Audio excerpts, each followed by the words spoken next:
hunting season, and the antlers on this buck's head testified to a past ability at staying alive. I moved my own eyes across the distance he had to travel before gaining the trees on my side of the road, wondering, if I were him, whether I'd run the risk. I decided I wouldn't, but he stepped forward, placing his forefeet on the pavement. I looked around slowly, checking for other signs of life. I didn't see a thing, not even a bird. Still, I fought the urge to get out of the car, even to press the horn, and instantly end the debate. The sun, just inches above the low, rounded dark purple mountains in the distance, had caught him fully now, revealing the subtleties of his coat, the glistening of his twitching nose. I abandoned any notions of becoming his guardian angel and of scaring him away. He, and all of nature's dominance in this isolated area, was one of the reasons I was up in the sparse northeastern corner of Vermont.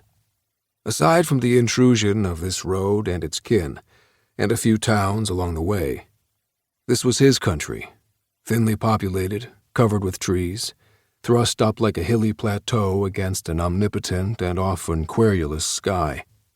I was the useless outrigger here. Far be it from me to tell him what to do. He moved purposefully now, head high, his white-tinged tail nipping back and forth.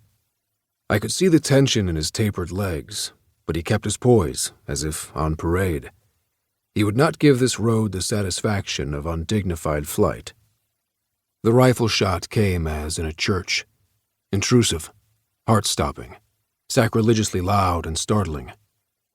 The buck froze, its eyes wide with wonder, and then it glanced back at its own hind legs, which were collapsing as if on their own. A second shot rang out as I leapt from the car and began to run toward him.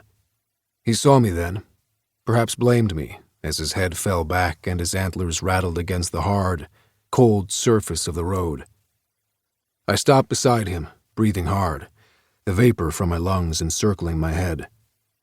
The deer was very still, the only movement being the steaming blood slowly spreading from its open mouth. Its eyes were still wide open, still registering my image, I thought.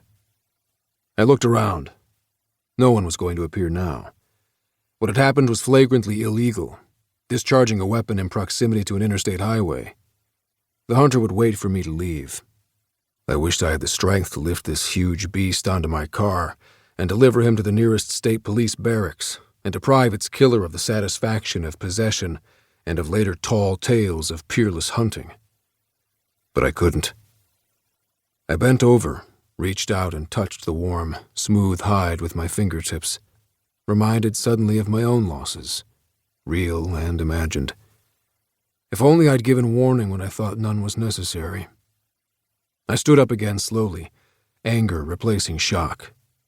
The location of the wounds indicated that the shots had come from the same side of the road as the deer, but farther south. I began to walk in that direction, cutting diagonally across both lanes of the interstate, my eyes glued to the tree line above the road bank, watching for any movement, listening for any sound. I knew, as if I could actually feel them, that another pair of eyes were watching me come. I was on the southbound lane's divider line when I saw it, a flash of fluorescent orange, accompanied by a hunter's heavy boots crushing the brush underfoot as he moved.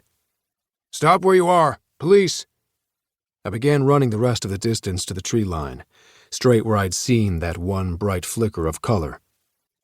Just before I entered the woods, I glanced back to see the two parallel blacktop ribbons, my car, its exhaust pluming smoke in the crisp cold air, and the body of the deer.